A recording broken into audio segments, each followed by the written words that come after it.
The following podcast has some fruity language. Sorry, my bad. So take care of who's listening around you. Kia ora everybody, this is It's Personal with me, Anika Moa. Innocent, not naughty. And I felt like nobody listened to me. It was so hard, and then my only sort of like escape was partying and drinking. Do you feel like you were traumatised? You were traumatised from your career? Yes, I have such trauma from it, especially, you know, some crazy experiences that happened to me early on, like with label people and managers, like male ones that were just, Today's guest, I have the beautiful, amazing, talented and sincere Ladyhawke, aka Pip Brown. She sits down with me on the couch and we talk everything, especially the evil music industry.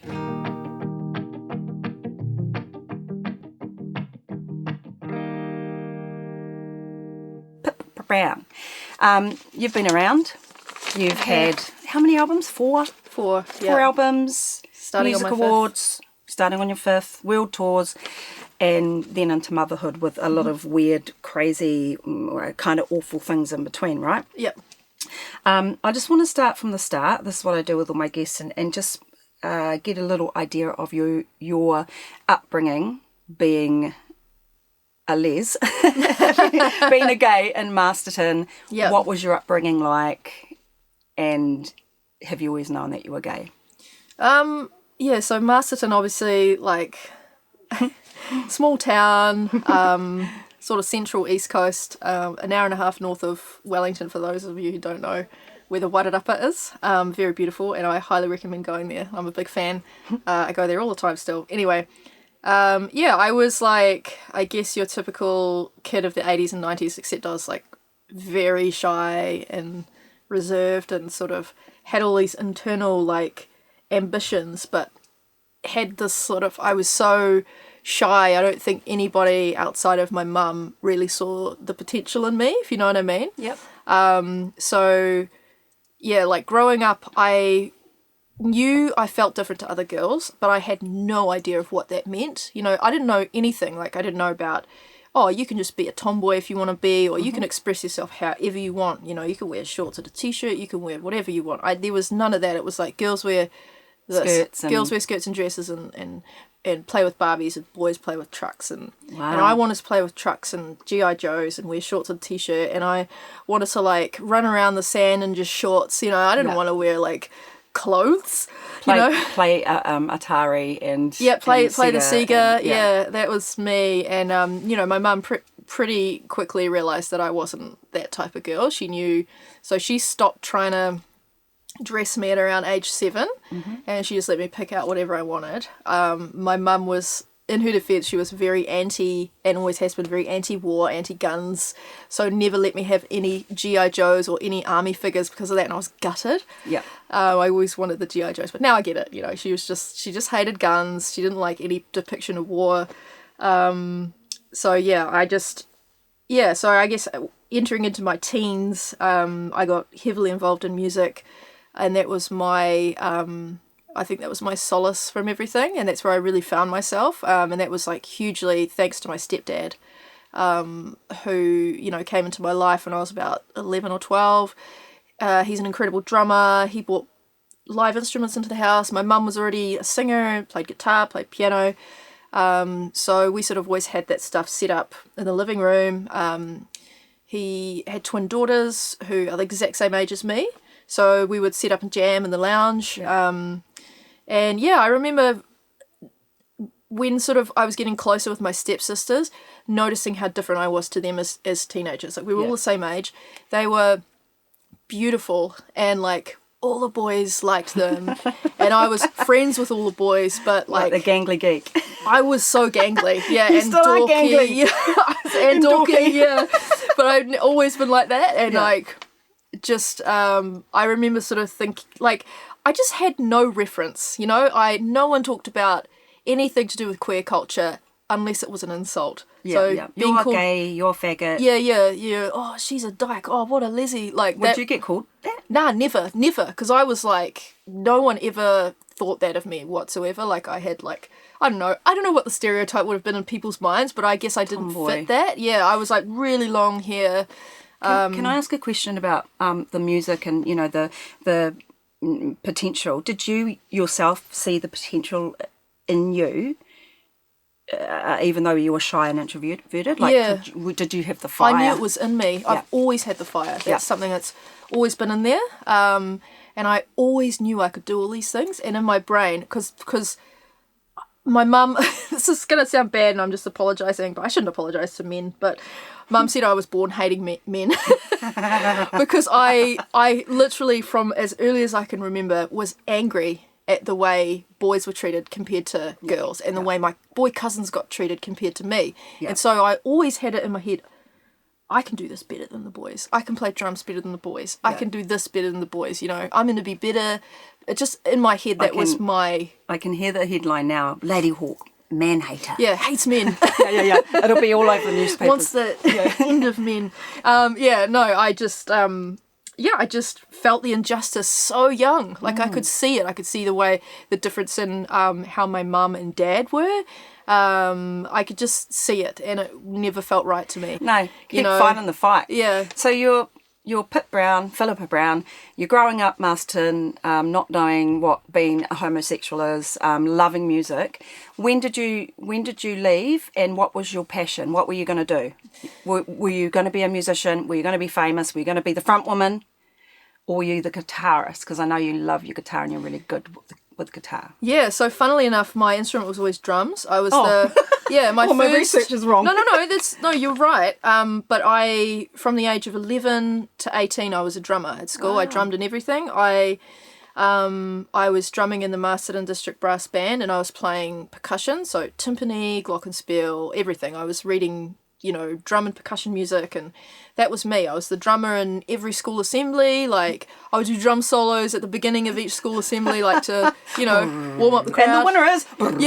Yeah, exactly. Yeah, that was my world. But I was also at that time playing guitar and getting better and better and better, bedroom guitarist, So I don't even know I'm playing drums in bands at that point. But I left. I couldn't wait to leave. It wasn't because I didn't like where I was. It's because I needed to leave. Like, I knew I just had to go, and I wanted to do music, but my whole time from intermediate to the end of high school, I was very good at art and design, and that was something that I sort of got championed a lot at school. I won a New Zealand Young Achievers Award. I was in the Young Designer of the Year Awards, multiple years in a row. Wow. Like, I was something you don't know about you. Yeah, that was like a thing that I was good at, but I to be honest, I never enjoyed it. I didn't like it. I just happened to be good at it, and so everyone was like, "Well, you got to go do a design degree. You got to apply for that." So I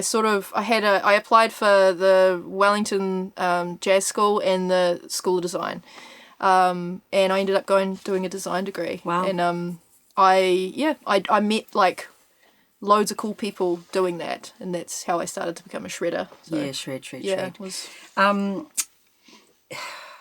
so we know you're Ladyhawke. We know all, you were so, you came out of nowhere, and I remember I was living in Melbourne, and you were selling out shows everywhere. Your music was everywhere.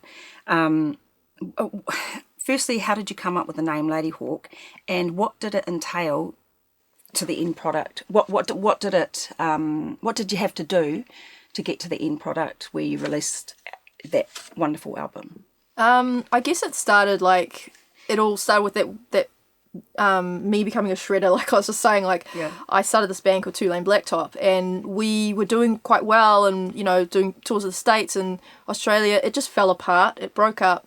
And we were supposed to be doing a tour of Australia, so I hopped on the plane by myself anyway. Yeah. Went to Melbourne, ended up being looked after by Julia Deans and as we all were. Yeah, being taken under the wing of the older sort of cool idols. Yeah, exactly. And literally the minute I got there, I got contacted by Nick Littlemore, who's he's known for Pinal and Empire of the Sun, and so I was only 23, 24, and he had a new project called Teenager, and his manager had seen me play guitar in Two Lane Blacktop when I was touring Australia, And so they flew me up to Sydney, and that is how my relationship with Nick began. Okay. So that was 20 years ago now. And he became somebody who was...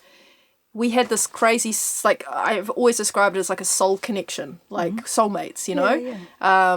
Like we're brother and sister in a past life or something. He saw something in me that I don't think anyone had ever seen, and he just like...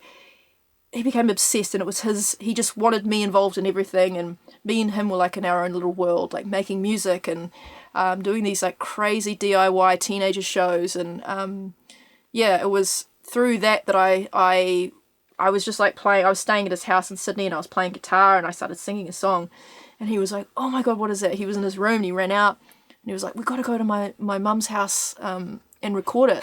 So like we drove to his mum's house where he's got a little studio set up. And we recorded it, and that was called Private Broadcast. Never got released or anything. Yeah.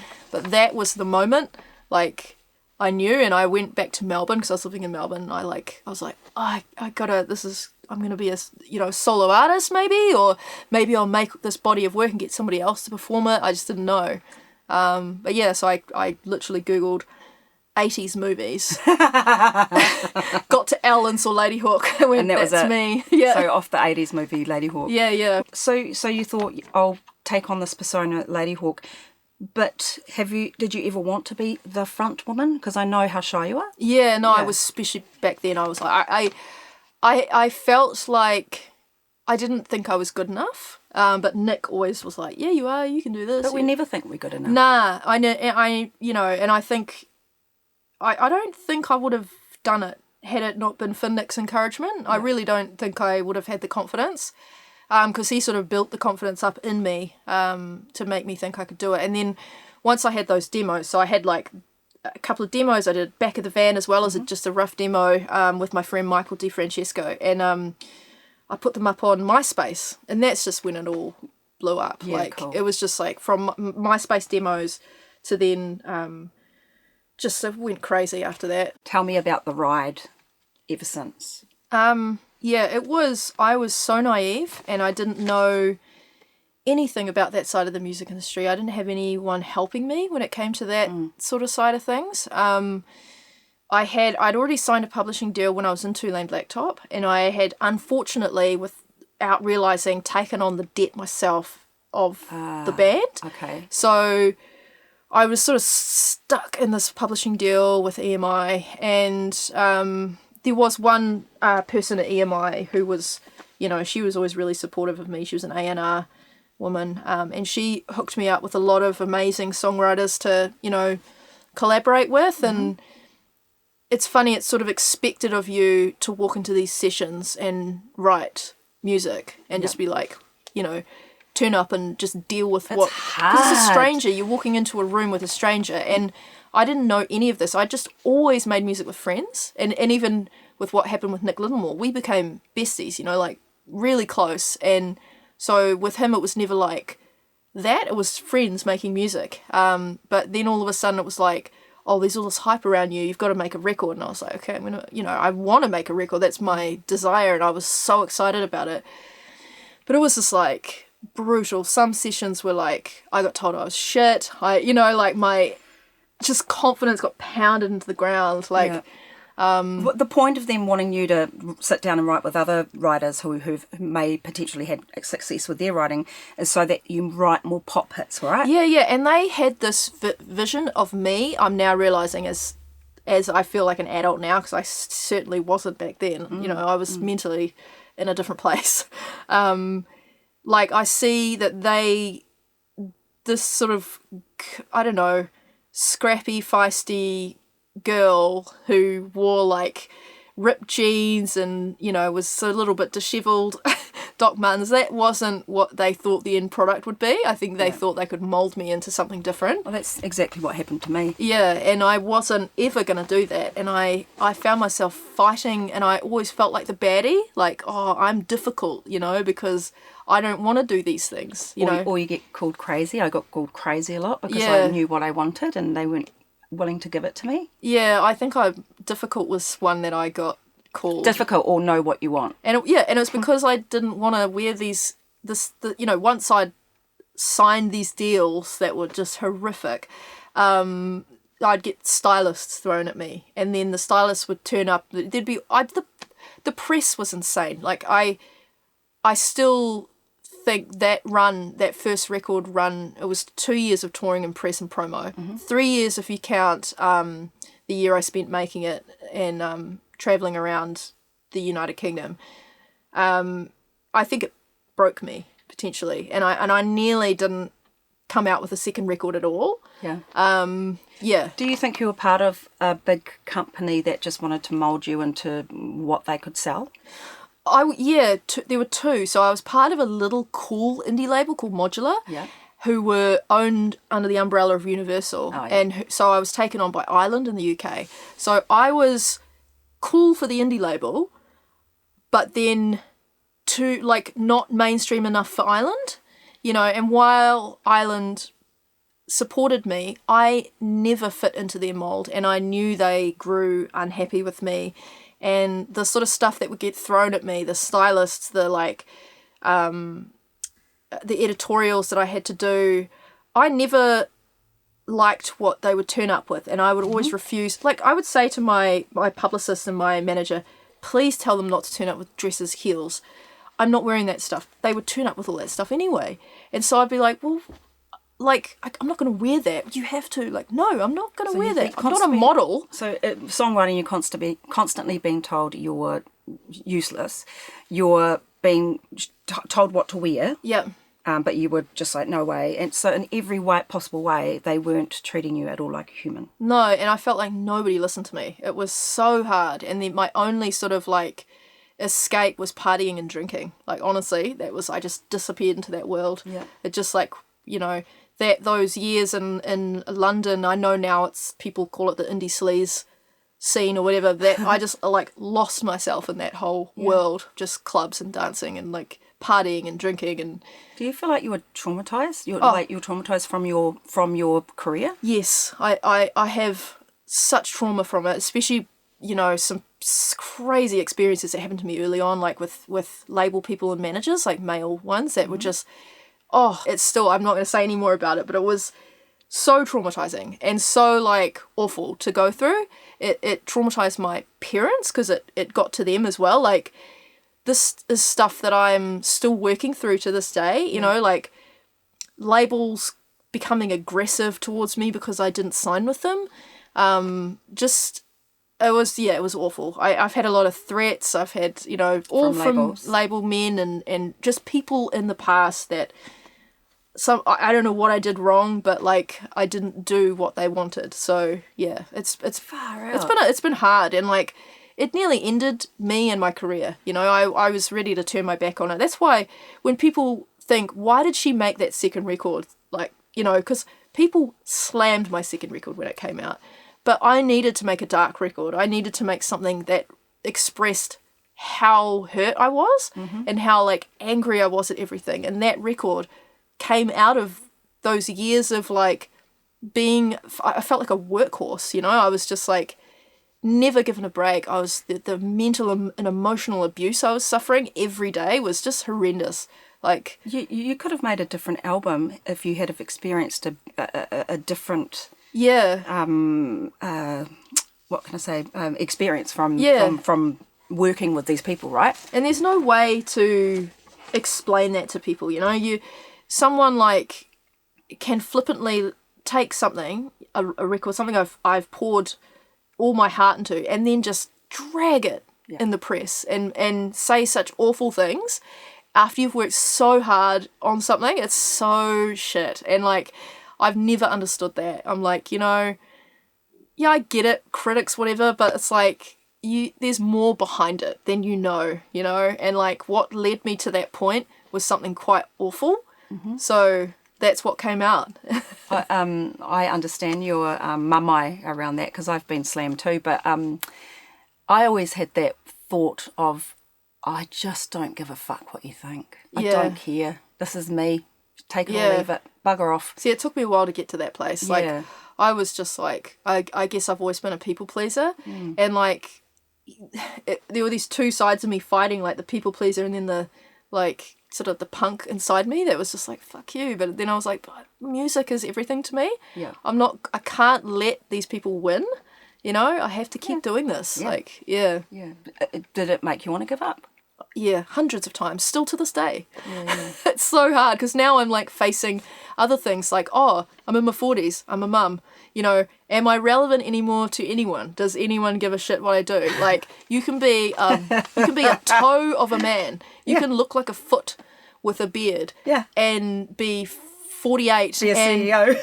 Yeah. and have a number one record in the world. You know, like, Yeah, you can look like a literal asshole and be, you know, as a man and have massive success. But then a woman like gets to a certain age, it's like, well, it's like that skit with Julia Louis-Dreyfus and is it Tina Fey and Amy Poehler? Oh, yeah, and they're at the picnic. Yeah, they're at the picnic. And Fuckable. They have to go on the unfuckable boat and get sailed off out.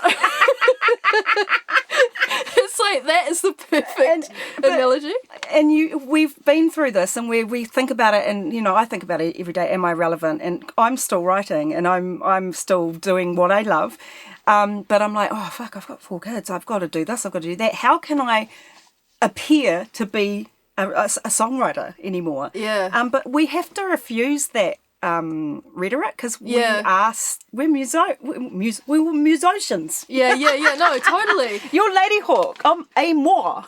Yeah, and but you've done also a really cool thing of like discovering other things you're really good at, and like I'm still like, I'm just a musician. Like, no, because I was going to ask you about this. You love Twitch. Oh yeah, I'm a nerd. I'd never heard of it until I met you, and I was like, Twitch. Yeah. What's Twitch? What do you do? Do you make money from it? Yeah. That's why I need to get back on it. I got bills to pay, man. So what do? You go online and you talk to other people, and they watch you game. Yeah, they watch you game. So you have a live community, and you sit there. It's so fun. Like you can literally do whatever you want, say whatever you want. You grow a community. They come and they're hanging out in your chat. They're typing like, oh my god, they joke within. And you talk to them. And so like, do you chat talk or talk? I talk. So if they write me something in the chat, I'll talk back. I get to know them because I have a Discord, and so they all jump in my Discord after I've streamed, and they're like, oh my god, that was awesome. Like, it was really funny when you did this, and then I'm like, yeah, ha ha ha, lol, and LOL. So you're in another universe, basically. Yeah. And then I'll do like community gaming. So I'll like do a stream where I'm gaming with the community. So I get like, you know, my fans or whatever who are gamers as well. They'll jump online and play Fortnite with me or something, you know. Like, oh my god, my kids play Fortnite. How do you get the revenue? It's just through people subscribe to you. And so you get subs, you get donations. I've had some fans have literally like helped me get by during the pandemic, you know, like they were just like giving me donations when I couldn't tour or anything, and I'm gonna do Twitch. Note to self, start a Twitch account. It's real cool, especially if you love gaming. But you can do music on it too if you want. You can like like write music with other people. you can there's an awesome guy called Very Handsome Billy he's a Christchurch guy. Yeah. And is he handsome? World famous. Yeah, he's a handsome guy. He's tall and handsome. Cool, okay. World famous. Humble. No one knows him in New Zealand, but he's a massive streamer. Like T-Pain works with him and stuff, gets him in. But we became friends online, and he basically has his bedroom set up with all live instruments, and he does it live. He'll do covers, he'll get suggestions from his community. He'll have thousands of viewers, and he'll be making music live. Wow. So he said he'll help me if I need to, like, because I don't know how to set all that stuff up. I'm just a gamer. So. Well, that's your other passion. So you've got music, gaming. Is that what you call it? Gaming? Yeah, gaming, streaming on Twitch, yeah. And you can make money off it. That's so great. Yeah. What was I going to ask you? So with all the, you know, asshole people in your life, can you trust anyone anymore? And how has it affected you to this day? Like, you say you're doing your 5th album. Mm. Who will you work with? Yeah, so it's funny because the trust thing is so, it's like I'm constantly having my trust tested, you know. Mm-hmm. But I've gotten to a place where I'm keeping my team tiny and tight. Like, I'm working with Lani Purkis, who she's managing me now. So cool. And she's amazing, and I trust her, and we're trying to keep everything, because I've had some knocks the last couple of years, and it's been really hard, and we're trying to keep things small now, and our team small, because the less people Yeah. there are, the less people can fuck you over. So so with my next record, I'm gonna be working with Nick Littlemore. So I thought, why not? Oh, you've come After full all this, circle. yeah. So we're starting a plan. I also want to work with like there's a duo called Saatchi in New Zealand. I love them. We've been meaning to work together for years, so I want to work with them. You're doing it your way. Yeah, so I just want to. I'm full dance record. I'm just like, I want to make a full dance record, like just fun dance, like get back to like those early days of like living in London and having fun and going to clubs and dancing, and so that's what my next record's going to be like, and I'm going to just keep it small. And since you're going full circle, it's almost like it's a healing project for you as well, right? Yeah, it's funny because I thought like Time Flies, I thought was my last record. I thought that was going to be a healing one for me. And it definitely wasn't. It didn't end up being, because the timing of it was horrible. It came out during the pandemic. So much personal stuff happened to me during that time, and that album just like the whole thing just sort of like came off the tracks, and I nearly came off the tracks, and so now this really feels like that for me. Yay. Like that makes me happy for you. Yeah, because it's nice to know that you can carry on with something that you love with dignity and without someone, without all those words being tossed about your own person, your wairua. Yeah. Oh, that's amazing. Okay. I want to ask you about Asperger's. Oh, yeah. Well, because I'm ADHD, we've all got something. Yeah. How does it affect your music in a good way or a bad way? I think my neurodiversity, it's funny, like now we know so much about it, but when I was first diagnosed, there was nothing really. I mean, no one really talked about it or knew about it, and I have such a better understanding of myself now, and I think I'm hypersensitive. That's something I've always had, like hearing, touch, taste, smell, all that sort of thing. And I'm like, I guess you could say an empath. Yeah. Like I'm super, I know people throw that word around, but I guess I'm just really sensitive, like hypersensitive. And I think that has driven my music. I get inspiration.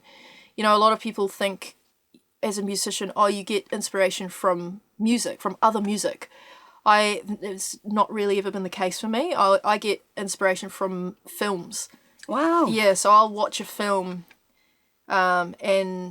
or a really good TV show, but usually a film, and it will send me somewhere where I imagine the music that should go along with it, or I imagine my mind goes crazy, and I think that sparks something in me to want to make music, and that's been like that since I was a teenager. I remember like films driving me to make music.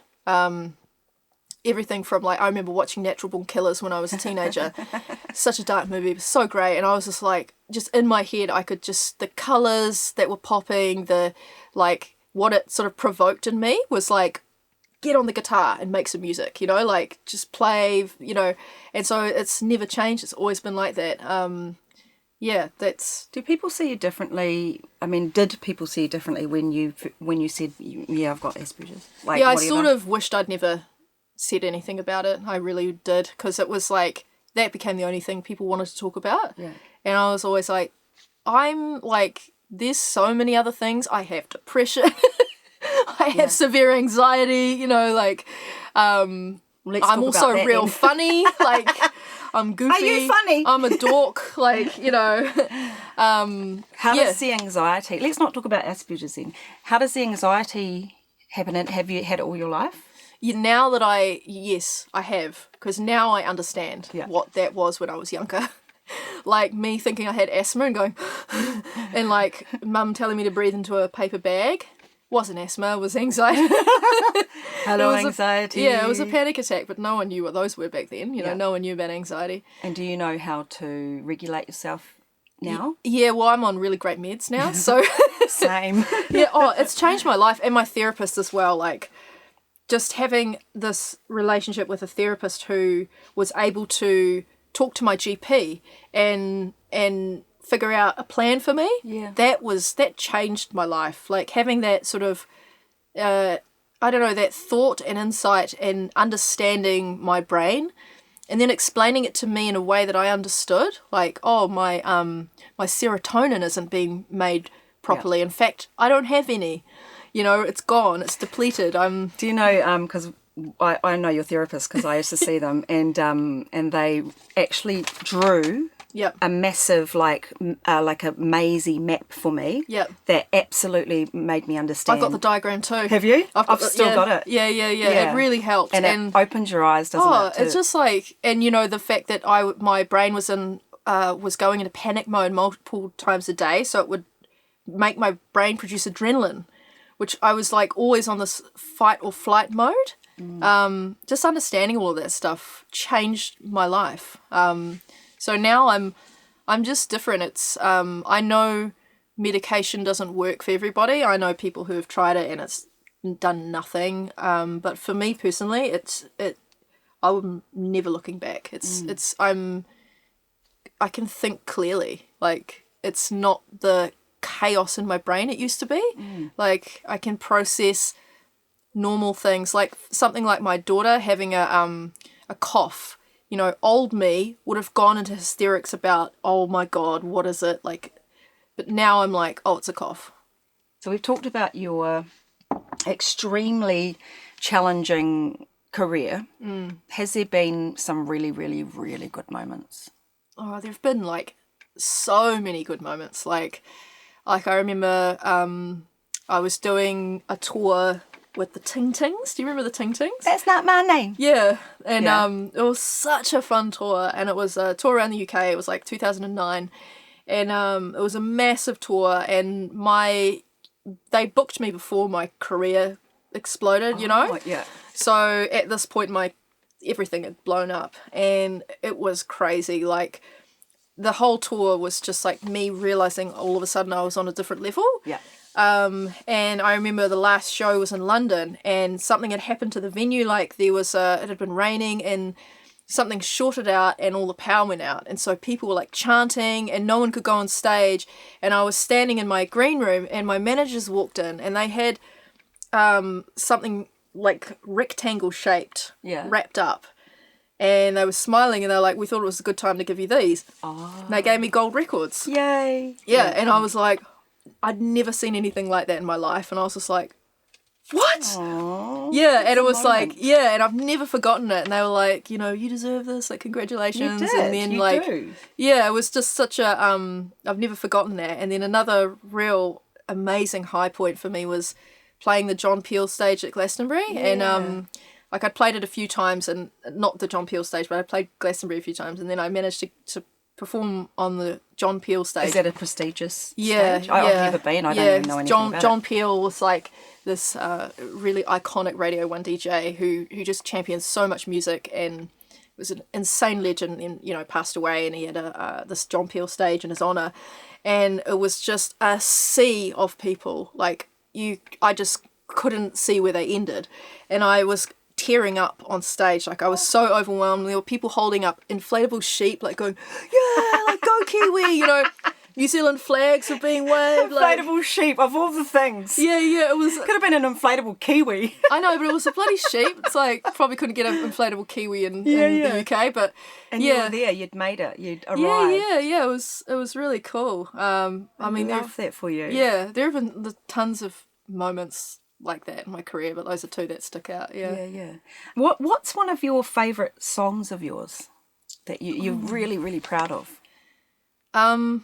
It's funny, I just had this conversation with Lani, because I think my favourite record that I've done is Time Flies. Yeah. Like, that just, I don't know, it just felt... Is that your third? That's my latest one. Yeah. They're my last one. Fourth one, yeah. So as a whole, Time Flies is my favourite record, but my favourite track that I am the most proud of is Magic, which is off my first record. And it's the first track on my first record.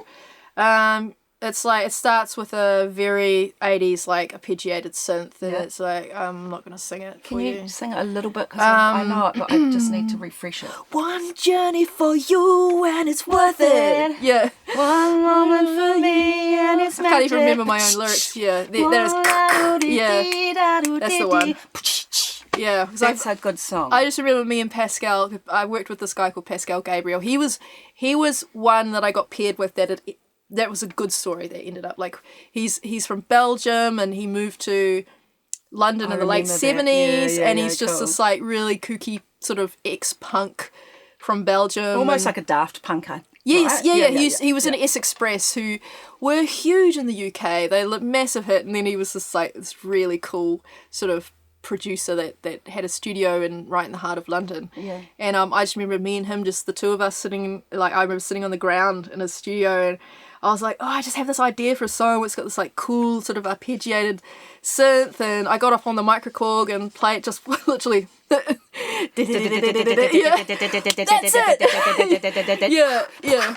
And then he worked up the drums, and I sat down with my guitar, and it just nice. like, the whole thing just organically came about, and that was, I never forgotten that writing session because I was so proud of myself after that. Yeah, cool. Yeah, and that is always, to this day, the first song I play at every live show I ever do. Yeah. My favourite song is Paris is Burning. Oh, sweet. I fucking love that song.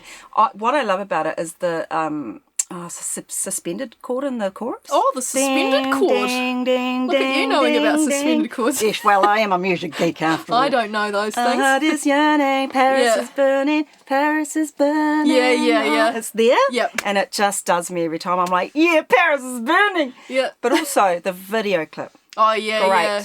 So many feathers in my mouth I got. You don't You're see me walking. go off the side of like gagging. You've provided so many years of happiness for me. It's so great. Oh, good. Yeah. Is there anything that you'd want to talk about? Oh, Like anything on your what, me? on your chest? You want to get off your chest? I don't really have things on my chest to talk about, but I don't know. Don't you? Yeah, I mean, that God. was a sexual innuendo. Don't mean that. Don't you? I didn't even get that. That's how, like... You've got Asperger's. I'm so bad. Like, I can't even tell when people are flirting with me as well. Like, I'm just like... You know, like... And then somebody will be like, either. that person was totally flirting with you. And I'm like, what? But you feel so old. How do I ever get in a relationship? No, but you feel so old and you're like, they can't be flirting with me because I'm old and I've got wrinkles and I'm elderly, saggy right? fanny. Yeah, saggy fanny. Oh my God. Saggy fanny. Is that going to be the name of your next record? Saggy Fanny. Saggy fanny. Do you think that in your career, I know this is a bit of a digression, but have you managed to financially survive from being a musician? Yeah, I have. My whole career up until the pandemic. And then the pandemic stalled everything. Like, there was a massive like a ripple effect with cancelling tours. So I've always been able to support myself from syncs and from tours. So everything was getting cancelled. All my tours cancelled, festivals cancelled, all my income. Then films, TV stuff wasn't being made, so there was no need for syncs. So then they were using in-house music. Yeah. So then a lot of music that was being put on ads, commercials, radio, TV, whatever, was license free. Yeah. So they didn't need to have artists for a time there. Yeah. And now we're just picking up now. So it's like... Far out. So there was this crazy knock-on effect. And I remember, like, 'cause my publishing company's BMG, and I remember thinking, like, where are these syncs that I used to always get? Oh, it's because nothing's being made right now. There's we don't have the Netflix, because Netflix is always a good one for getting music put out or whatever, or, music on this random show, or this teen piece of crap, whatever. I don't know, like... So you say yes to everything. Shit, yeah, man, I'm going to pay the So do I. bills. I've got a kid. I'm like, yeah. But yeah, so it's been rough, and like the last... my last tour, it's funny, I know people see something very different. Like, I had a sold-out tour of the UK at the beginning of the year. It was amazing. Made a massive loss from it because flights are too expensive now. Accommodation, food in the UK. Band? Oh my God, the band fees, because my band were, not my New Zealand band, my American MD and my old British synth player, paying in pounds, like, and it's just, it was... Were you hoping to make money from it? Yeah, Yeah, But but how could you not if you got a sold out tour? it's a long story that I'm not Because going to don't you do an Excel sheet with 70%, 80%, I don't do the 90%? Excel sheet, yeah, but yeah, someone does the Excel. Why don't they show you the Excel sheet? It's a long That story. drives me crazy. Okay, Yeah. okay, it's a long story. It's a long story. Well, that's that what one. we're here for. It's personal. With Yeah, me. yeah. But yeah, it was a colossal disappointment, and then I've been making up for it ever since. So it's like I'm still getting by, but it's harder at the moment. What have you learnt from your 20-odd year career, and what would you do differently? Sorry, that's 2 in 1. That's okay. I've learnt that people think you may think someone has your best interests at heart, but they don't. Everyone's out for themselves, unless it's somebody very close to you that you trust. And I think something I've learnt is, like, when it comes to the music industry, you need to have all your wits about you, and I think you need to assume everybody's out to screw you over until they prove you differently, because that's how it sort of seems to work out every time. So that's, be all over it. you have to be all over it, and you really have to have your wits about you. And I wish I'd known that back when I was starting out. And I wish I'd been suspicious of everybody. I was too trusting. I trusted everyone, and I was just led down the garden path. Do you believe in love at first sight? Wow. No. Whoa, okay. I don't. Most of my guests say no. Yeah, I really don't. Some of them are like, I think it's lust at first sight. Yeah. I don't believe in love at first sight. I think you can have a spiritual connection with somebody and maybe confuse that with something else. And Yes. and I think you can get like infatuated. And I think sometimes people confuse infatuation with love. I've been infatuated Those before. are my wise words No, of it's wisdom. not good words. I believe in soulmates, yeah, and I think people misconstrue the word soulmate, and I think they relate it only to like being in love with somebody. But I think you can have soulmates that are meant to be in your life, like a lifelong friend, someone who you have an amazing connection with. I think I have some soulmates in my life, like creative soulmates. Sarah Larnick, for one, who's my artist best friend. She does all my album artwork. She's my soulmate. You know, she's been my best friend for years. I think we're destined to be friends forever. Same with Nick Littlemore, like I was saying. There are others in my life as well. I think, soulmate means that to me. Yeah. I'm very in tune with that stuff. Yeah. And you can't force it, because you just know who your soulmates are. And sometimes who you you're have not. a bizarre connection with people. I You just know. like click like that with someone. I can't click my fingers, it just went poof. I have many. I've got, and I think I've got 3 soulmates. But I also consider my children my soulmates. Oh, same. As well. Oh my God. I was dreaming about Billie Jean before I had her. Yeah. Like, before I was even pregnant, I was dreaming about this little girl that was so angry at me for not having her. Yeah. Like, and I tell her that story. She loves it. She's Yeah. like, oh, Mum, I was so angry at you for not having me, eh? So cool. Thank you. Are there any last words? Anything you want to say?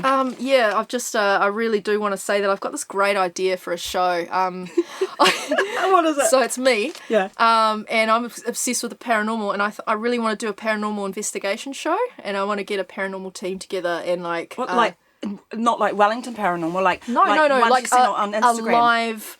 Like Ghost Adventures Can with I Zach come? Baggins. Yeah, and I want that to be funded and someone to help me make it, because I'm obsessed, and I want to dress in tactical gear and go into haunted houses, and I want to do EVPs and say, is there anybody in the room? And then listen back and it go, hi. You know? You have to stay the night. Yeah, I'll do that. Would you do that? I watch a show called Paranormal Lockdown, and it's these 2 paranormal investigators, and they go to these really famous locations, and they stay 72 hours, and it's just the 2 of them, and then a camera person. The camera person leaves at a certain time, and then they have little set up cameras, and they have all this equipment. They record it, they film it, and Would you do that? Yep, 100%. I've been obsessed since I was a kid. Have you seen a ghost? I've had things, yeah. I've had experiences. A lot my whole life. I've never seen a ghost, and I don't want to fucking start today. Thank you very Nah, much. but I think this show has I've to got be a made. producer who I think can make it for you. I'll give you their number. Okay. Okay. Woohoo! Yes.